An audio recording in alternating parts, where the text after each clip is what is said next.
함께 보실 말씀 고린도후서 8장 1절에서 15절 말씀입니다. 신약 293쪽에 있습니다. 고린도후서 8장 1절에서 15절 말씀 한 절씩 교독하겠습니다. 형제들아, 하나님께서 마게도냐 교회들에게 주신 은혜를 우리가 너희에게 알리노니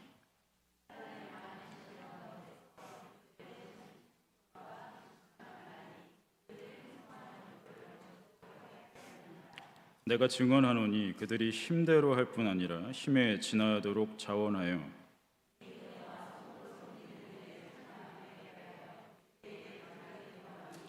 우리가 바라던 것뿐 아니라 그들이 먼저 자신을 주께 드리고 또 하나님의 뜻을 따라 우리에게 주었도다.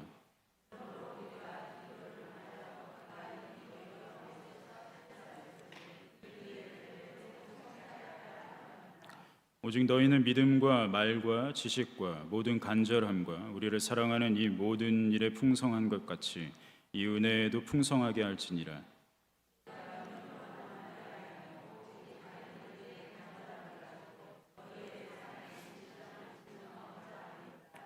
우리 주 예수 그리스도의 은혜를 너희가 알거니와 부요하신 이로써 너희를 위하여 가난하게 되심은 그의 가난함으로 말미암아 너희를 부요하게 하려 하심이라.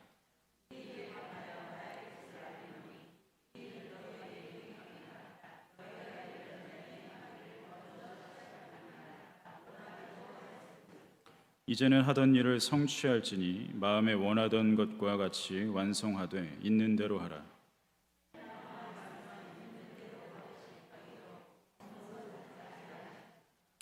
이는 다른 사람들은 평안하게 하고 너희는 곤고하게 하려는 것이 아니요 균등하게 하려 함이니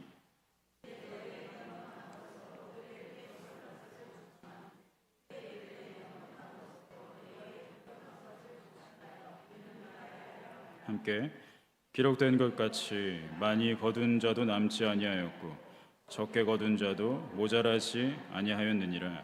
아멘. 자, 이 고린도후서 8장과 이제 9장에서는 연보에 관해서 다루고 있습니다. 바울이 저 연보를 언급하는 서신서들이 있어요. 로마서, 또 고린도 전후서, 또 갈라디아서와 또 빌립보서 이렇게 연보에 관해서 꽤 비중 있게 얘기를 하고 있습니다. 연보는 언뜻 봐서는 이제 헌금 이런 뜻을 가질 것 같지만 2절에서는 순수함, 또 솔직함 이런 뜻이고요. 또 20절에도 한 번 더 나오는데 여기서는 이제 섬김이라는 뜻입니다. 그러니까 우리말로 이제 연보라고 했는데 이제 바울이 궁극적으로는 이제 구제금 또 모금 이런 뜻으로 총체적으로 썼기 때문에 한글로는 이제 연보라고 이제 헌금이라고 번역을 한 겁니다. 자, 오늘 제목처럼 순수한 호의라는 뜻도 가지고 있습니다. 자, 1세기 당시 상황을 보면 경제 상황이 그렇게 넉넉치 못했습니다. 1세기가 그렇게 기본적으로 물자가 풍부했던 시대가 아니니까요. 그랬을 겁니다. 거기에다가 지진이나 또 큰 가뭄이 들어서 흉년이 들면 가뜩이나 부족한 물자는 더 이제 부족해지겠죠. 지금처럼 물건을 생산해서 오래 보관하는 그런 기술이 없었기 때문에 그 해에 가뭄이 들어서 흉년이 들면 그 해에는 먹을 게 없는 거죠. 보관하는 그런 기술이 없으니까. 그리고 또 1세기 로마 제국 시대에는 이제 정치적으로 매우 혼란한 그런 시대였습니다. 로마 제국을 한번 생각해 보세요. 큰 제국이지 않습니까? 큰 제국이라는 건 뭐예요? 여러 나라들을 강제로 이제 통합을 한 거죠. 자, 그 강제로 이제 통합을 했기 때문에 그 여러 나라를 지속적으로 통합을 유지한다는 건 굉장히 힘들었을 겁니다. 더군다나 당시에는 지금처럼 어떤 나라의 개념이 이렇게 도드라지지가 않았어요. 각 도시의 개념들이 컸습니다. 아테네, 고린도, 빌립보 이런 식으로 도시들을 중심으로 해서 살았기 때문에 더 혼란스러웠죠. 도시들이 더 많잖아요, 나라들보다.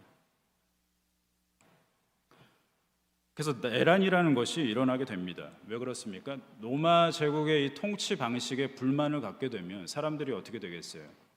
분란을 일으키겠죠. 그걸 내란이라고 하지 않습니까? 그러니까 여기저기서 내란이 터지는 거예요. 도시가 한두 개가 아니니까 몇 군데서만 터져도 아주 시끌벅적해지겠죠. 자, 오늘 본문에서 이제 바울이 마게도냐 지역을 언급하고 있습니다. 자, 빌립보, 우리가 잘 아는 빌립보와 또 데살로니가 이런 도시들이 속해 있는 곳이 마게도냐 지역이에요. 또 사도행전에 나오는 베레아, 기억하시죠? 베레아도 이제 마게도냐에 있는 도시였습니다. 그러니까 고린도와 아테네가 있는 이 아가야 지방, 그리스, 지금으로 말하면 그리스 남부 지방이죠. 그 북쪽 지방이 바로 마게도냐 지역이었습니다. 자, 이 마게도냐 지역에서도 이제 내란이 크게 1세기 때 한 3차례 있었습니다. 군사적인 이유, 뭐 경제적인 이유, 이런 이유 등으로 복합적으로 작용해서 이제 내란이 일어났어요.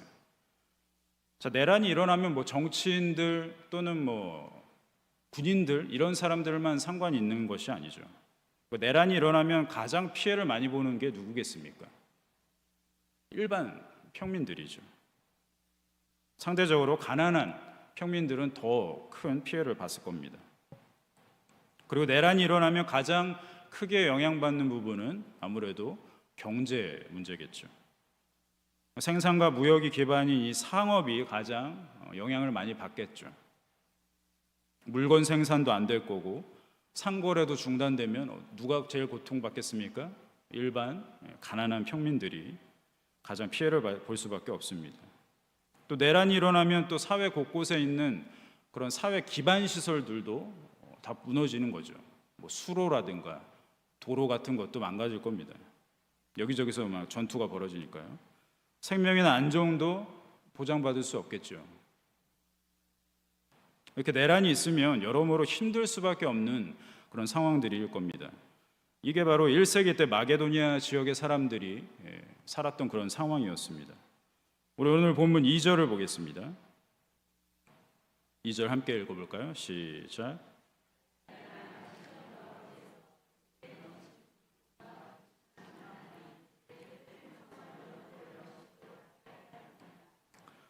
이 마게도냐 사람들에게 환난에 많은 시련이 있었고 또 극심한 가난이 있었다는 것을 이제 말하고 있습니다. 자, 여기에서 바울이 이야기하려는 것은 그거예요. 마게도냐 지역의 이 어려움을 당했던 이 교회들이 그런 어려운 상황 속에서도 풍성한 연보를 했다. 이게 오늘 핵심입니다. 사회에서도 어려운 일을 당하면 이제 구호 자금을 이제 모금을 하잖아요. 자, 그런 개념으로 어떤 지역의 교회에서 구호 자금을 모금을 합니다. 그래서 그 모금한 것을 이제 전달을 해주는 거죠. 그 어려운 교회에. 이게 연보입니다. 이 연보를 전달한 것은 주로 이제 선교사였어요. 바울, 바나바, 디도, 디모데 이런 사람들이 각 교회의 장로들한테 전달을 했습니다. 자, 마게도냐의 교회죠. 빌립보 또 데살로니가 이 베레아 교회들은 그런 구호자금, 구제금을 모금을 한 겁니다. 그렇게 모금을 해서 누굴 도와줬냐? 당시 어려움을 당했던 예루살렘 교회를 도와준 겁니다. 사도행전 11장 27절에서 30절을 보겠습니다. 사도행전 11장 27절에서 30절 한 목소리로 같이 읽겠습니다. 시작. 그때 선지자들이 예루살렘에서 안디옥에 이르니 그 중에 아가보라 하는 한 사람이 일어나 성령으로 말하되 천하에 큰 흉년이 들리라 하더니 글라우디오 때에 그렇게 되니라. 제자들이 각각 그 힘대로 유대에 사는 형제들에게 부조를 보내기로 작정하고 이를 실행하여 바나바와 사울의 손으로 장로들에게 보내니라. 바로 이 장면입니다. 그러니까 앞니를 내다보는 은사를 가진 사람, 선지자라고 표현했습니다. 큰 흉년이 들 거다. 이걸 이제 성령을 통해서 이제 알게 됐어요. 그래서 이제 교회에 얘기하는 겁니다. 보통 이런 것들을 예언의 은사라고 합니다.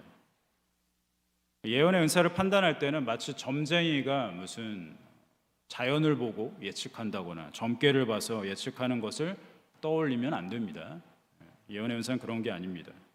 성령께서 은밀한 중에 말씀하시는 걸 받아서 전달하는 거예요. 그게 예언의 은사입니다. 이 이상은 어떤 은사인지 우리가 알 수 없습니다. 그래서 알 필요도 없어요. 그런 은사가 있었다라는 것만 알면 되겠습니다. 자, 이제 오랜 가뭄이 들어서 큰 흉년이 일어날 거야 라고 예언을 했는데 그게 이제 글라우디오 황제 때 실현이 됐다라는 거예요. 그래서 실제로 일어났고 예루살렘 성도들이 큰 어려움에 이제 빠지게 된 거죠. 자, 큰 흉년이 든 것도 괴로워요. 근데 1세기 유대 지방도 역시 내란에서 자유롭지가 않았습니다. 유대 지방에서 일어났던 내란은 왜 일어났을까요? 끊임없이 유대인들은 로마로부터 독립을 하고자 했습니다. 그래서 여기저기서 막 테러를 일으켰어요. 강경파 유대인들은 그렇게 살았습니다. 그렇게 해서 잡힌 게 예수님 십자가 우편에 있는 그 강도죠. 강도라고 나오지만 그 테러범이에요. 그런 강경파에 속해서 계속해서 테러, 내란을 일으킨 사람이에요. 그래서 붙잡힌 겁니다. 그런 식으로 유대 지방에는 내란이 끊이지 않았어요. 거기다가 큰 가뭄이 들었습니다. 엎친 데 덮친 격이죠. 최악의 상황 중에서 이제 이방 교회들, 이제 마게도냐 또 소아시아의 교회들이 힘을 합쳐서 모금을 합니다. 그래서 그 구제금을 예루살렘 교회에 전달을 하는 거죠. 바나바와 바울을 통해서 도움을 주게 된 상황입니다. 자, 오늘 본문 3절에서 5절을 한번 보겠습니다. 3절에서 5절 함께 시작.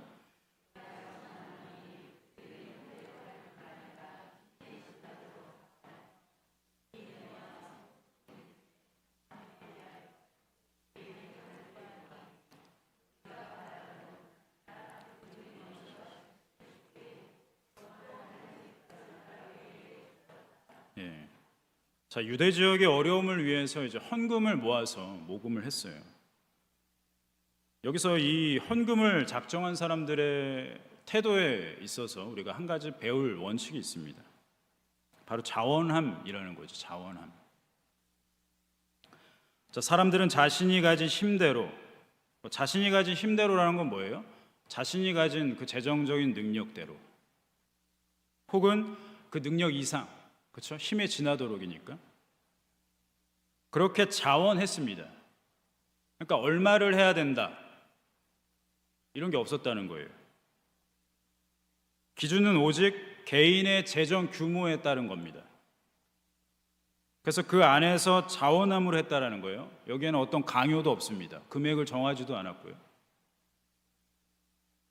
딱 하나 기준이라면 자원함이에요. 자원함. 자기가 가진 능력 안에서. 자, 우리 본문 오늘 뒷장 고린도후서 9장 7절도 보겠습니다. 9장 7절. 함께 시작.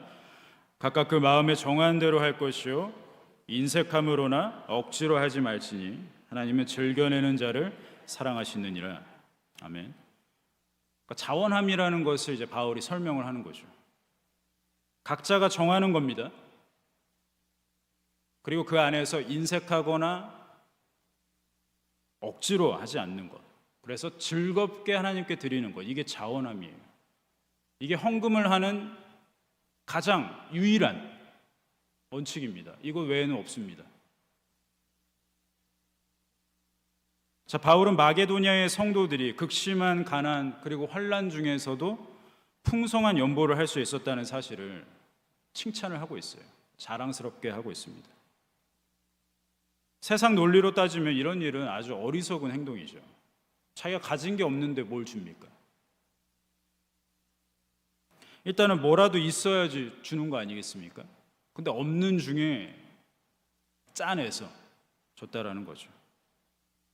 세상 개념에서는, 세상 논리로는 이해가 안 되는 그런 행동들일 겁니다. 자, 우리에게 선입견이 하나 있어요. 신앙생활 하는 데 있어서 환경이 영향을 준다라고 생각합니다.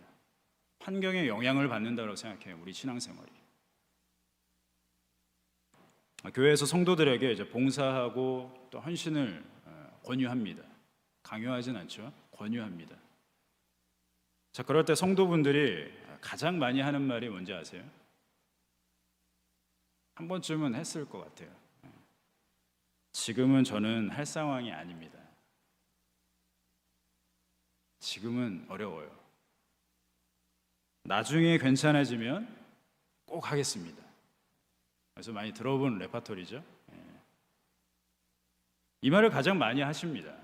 지금은 뭔가 할 여력이 없다라는 거겠죠. 뭔가 상황이 어려우니까 다음에 나아지면 하겠습니다. 뭐 이런 얘기겠죠. 그러니까 뭔가 고민되는 일이 있고 힘든 일이 있고, 근데 이런 상황에서 내가 뭔가 더 한다라는 것은 너무 힘에 부칩니다. 나중에 하겠습니다. 이렇게 거절하는 분들이 꽤 많습니다. 그래서 그분들을 탓하려고 이런 얘기를 드리는 건 아니고요. 자, 그런데 성경을 보면 주어진 상황과는 크게 상관없이 신앙생활이 이루어지는 장면을 우리에게 많이 소개한다는 거예요. 오늘 바울이 예로 들고 있는 이 마게도니아 성도들이 딱 그 상황인 겁니다. 현실적으로 봐서 어떻습니까? 아까 세상 논리로 봐서라도 가진 것이 없잖아요. 극심한 가난인데 뭘 주겠습니까, 남을? 도무지 남을 도울 수 없는 그런 극심한 가난과 더군다나 환난 중에 있는데, 또 더군다나 멀리 떨어진 나와는 별로 상관없을 것 같은 그 예루살렘의 유대 사람들을 돕는다? 그런데 그런 헌신을 했다라는 겁니다. 그런 상황에서. 그러니까 마게도냐 사람들에게 자신들이 처한 이 상황은 자신들의 신앙생활에 있어서 별로 영향을 주지 않았다는 걸 알 수 있는 거죠. 오히려 바울은 이렇게 얘기해요. 마게도냐 사람들이 극심한 가난과 환난 중에서 기쁨이 넘쳤다. 바울이 증언하는 내용입니다. 세상 사람들은 물질이 풍성한 부자가 꼭 행복한 건 아니라고 얘기합니다. 많이 들어보셨죠? 부자라고 반드시 행복한 것은 아니다. 그렇게 얘기를 하잖아요. 자, 근데 생각을 해보십시오. 그런데도 불구하고 다들 부자가 되고 싶어 하잖아요. 부자가 된다고 반드시 행복한 건 아니라고 하면서 그런 얘기를 들었으면서, 그리고 그런 얘기들로 내가 학습됐으면서 부자가 되기 위해서 평생을 노력합니다. 대부분의 사람들이 그렇게 살아갑니다. 부정할 수 없을 겁니다. 그렇다면 하나님께서는 이 물질이 풍성한 부자들을 어떻게 생각하실까요? 만약에 금방 하나님께서 부자를 마냥 싫어할 거라고 생각한다면 그건 오해예요. 하나님께서 부자라고 해서 마냥 싫어한다? 그건 오해라는 겁니다. 왜 그렇습니까? 성경의 인물들 중에 부자가 많거든요. 아브라함 부자였습니다. 아브라함과 동시대 사람 욥도 부자였어요. 솔로몬은 말할 것도 없는 부자죠. 또 애굽의 총리였던 요셉 부자였습니다. 총리니까. 다니엘도 부자였을 거란 말이에요. 권력자니까. 굵직굵직한 인물들은 다 부자였습니다. 그러면 마냥 하나님께서 부자를 싫어하셨다? 이거 말이 안 되죠. 자, 하나님께서 부자를 어떻게 생각하는지, 그 부요함에 대해서 어떻게 생각했는지 한번 살펴보겠습니다. 요한계시록 3장 14절에서 22절입니다. 라오디게아 교회를 향한 말씀인데요. 천천히 한 절씩 같이 읽겠습니다. 함께 시작. 라오디게아 교회의 사자에게 편지하라.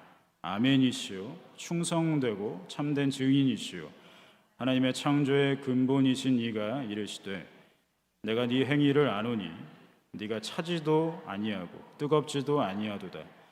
네가 차든지 뜨겁든지 하기를 원하노라.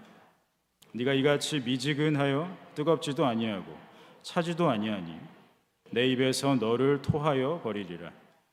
네가 말하기를 나는 부자라 부요하여 부족한 것이 없다 하나 네 공고한 것과 가련한 것과 가난한 것과 눈먼 것과 벌거벗은 것을 알지 못하는도다. 내가 너를 권하노니 내게서 불로 연단한 금을 사서 부요하게 하고 흰옷을 사서 입어 벌거벗은 수치를 보이지 않게 하고 안약을 사서 눈에 발라보게 하라. 물은 내가 사랑하는 자를 책망하여 징계하노니 그러므로 네가 열심을 내라.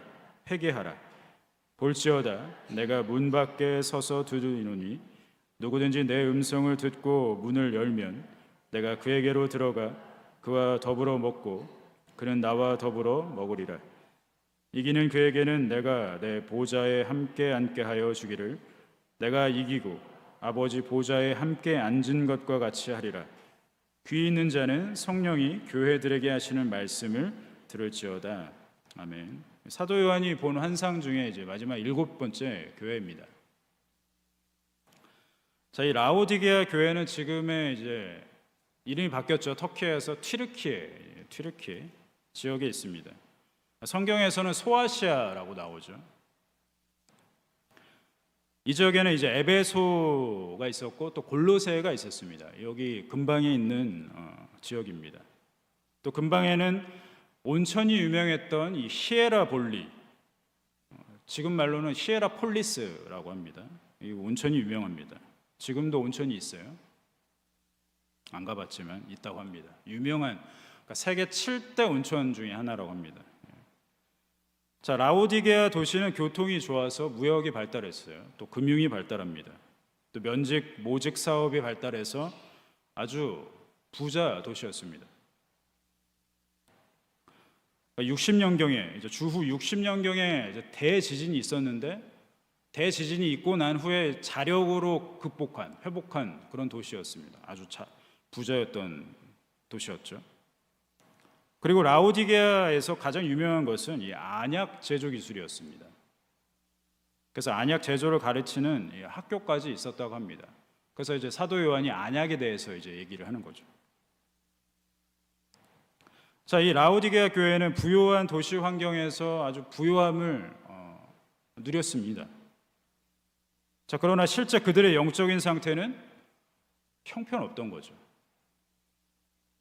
그들이 가진 물질의 부요함이 오히려 영적인 게으름으로 나타난 거예요.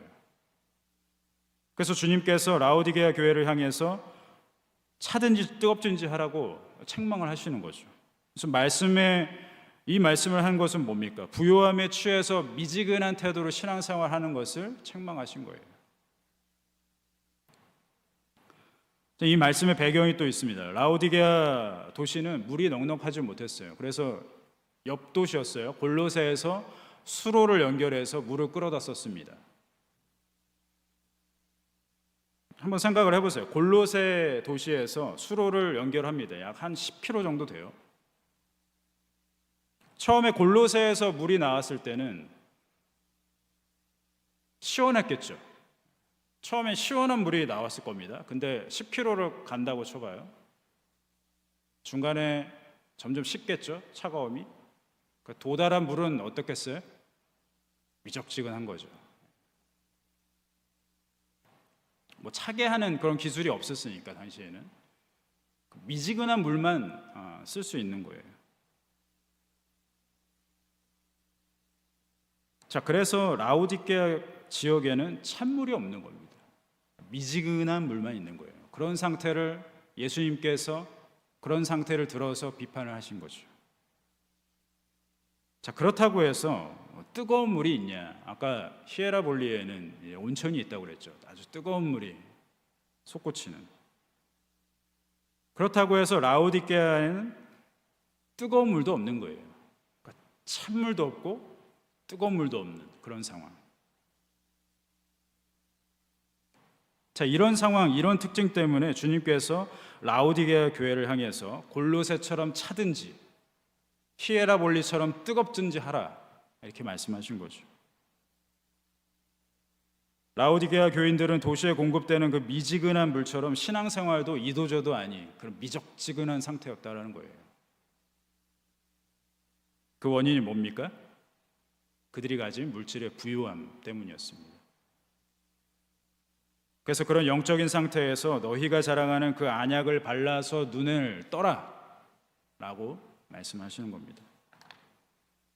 라오디게아 사람들은 물질적으로는 부유했을지 몰라도 그 부유함에 취해서 자신들의 그 영적인 가난함, 피폐함에 대해서는 알지 못했어요. 그러나 오늘 바울이 칭찬하는 마게도냐 사람들은 정반대였다라는 거예요. 물질적으로 극심한 가난의 상태였어요. 가진 게 없었습니다. 근데 마게도냐 사람들은 라오디게아 사람들이 가지지 못한 기쁨이 있었다는 거죠. 그 기쁨이 풍성했다라고 말씀합니다. 자, 바울은 이런 마게도냐 사람들을 예로 들어서 고린도 사람들한테 너희도 이렇게 하라고 권면하는 거예요. 마게도냐 사람들을 봐라. 상황에 연연치 않고 그들이 없는 중에도 풍성한 연보를 했다. 너희도 그들을 본받아서 너희들도 풍성한 연보를 할 수 있게 해라라고 권면하는 거예요. 강요가 아니라. 서로가 돕고 섬겨야 하는 이유를 얘기를 하는 겁니다. 자, 우리 13절과 15절, 13절에서 15절 보겠습니다. 본문 함께 읽겠습니다. 시작.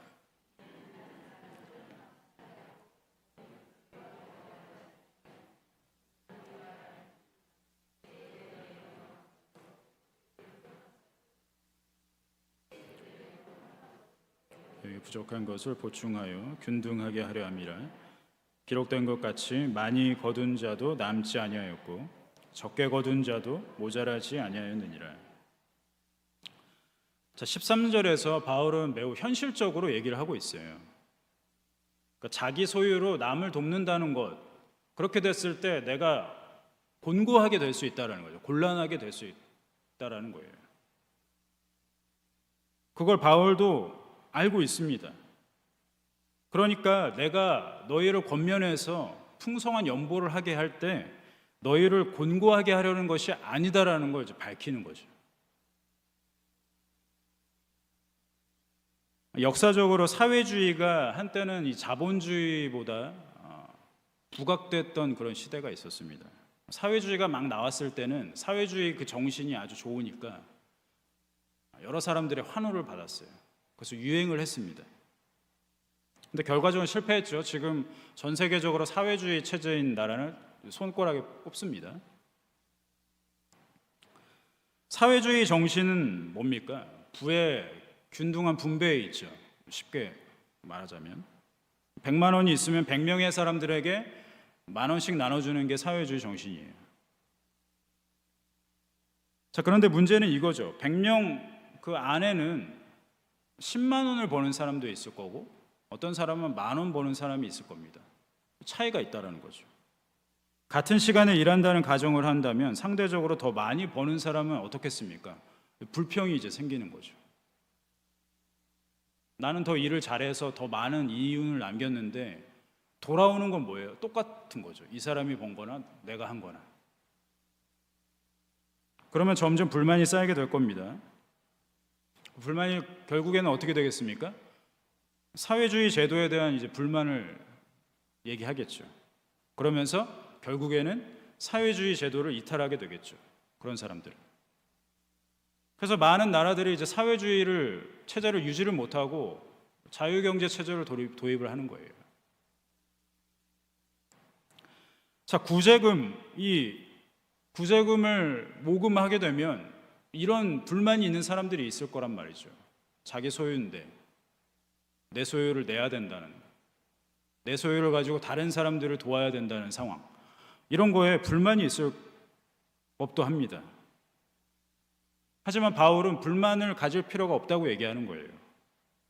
왜 그렇죠? 아까 헌금의 제1원칙, 유일한 원칙, 자원함. 헌금은 자원함에 따라서 드리는 거기 때문에 불만이 있을 수가 없다라는 겁니다. 왜요? 자원함에 따라서 내면 되는 거니까 무슨 불만이 있겠습니까? 자원함에 따라서 내는 건데. 그 원칙이 있다면 불만을 가질 필요가 없다라는 거죠. 바울은 지금 고린도 사람들에게 강요해서 다른 사람들을 도우라 이렇게 얘기하고 있지 않아요. 너희가 할 수 있는 대로 자원함으로 해라라고 권면하고 있는 겁니다. 그러면서 한 가지를 더 이야기를 하고 있습니다. 자, 나중에 고린도 교회가 만약에 부족함을 겪을 때, 곤란에 처했을 때, 극심한 가난에 처했을 때, 안 처하란 법 없죠. 고린도 교회도 그렇게 될 수 있죠. 그때 그들도 너희를 도와줄 거야 라고 이제 권면하는 거죠. 이게 균등의 원리입니다. 이게 균등의 원리가 가진 강점이죠. 내가 지금 너희를 도와주면 너희도 나중에 우리를 도와줄 거야 라는, 그렇죠? 바울이 이 이야기를 하면서 인용한 부분이 있어요. 바로 만나 이야기입니다. 구약에서 백성들에게 하나님께서 광야에서 먹을 것이 없을 때 만나를 주셨죠. 자, 만나를 주셨다는 것 자체도 굉장히 신비한 일이었죠. 자, 그런데 신비한 게 또 있어요. 그 만나를 거둘 때 하나님께서 정하신 원칙입니다. 자, 만나를 거둘 때는 누구도 남음이 없고 누구도 부족함이 없게 하셨어요. 신기한 거죠. 만약에 누가 좀 더 거둬가지고 남겨뒀다 그러면 그 다음날 썩어요. 그게 신기한 일이지 않습니까? 그러니까 누구도 남음이 없고 누구도 부족함이 없게 나눠주셨다라는 거예요. 하나님께서. 그 말은 뭡니까? 모두가 부족함이 없었고 모두가 만족함을 가졌다는 거죠. 모두가. 이게 만나 이야기를 하는 핵심입니다. 바울이. 모두가 부족함이 없었고 모두가 만족했다라는 게 만나 이야기를 하는 핵심이에요.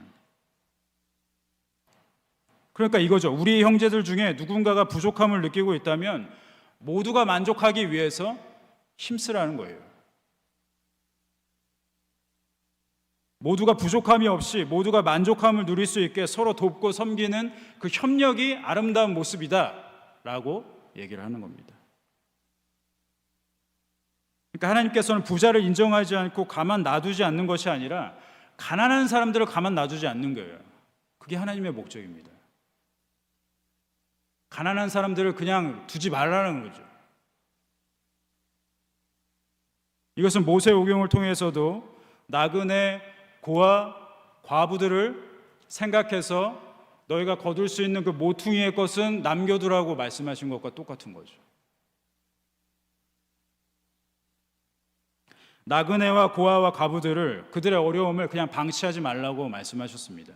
그걸 율법으로 정해서 지키게 하신 거예요. 왜요?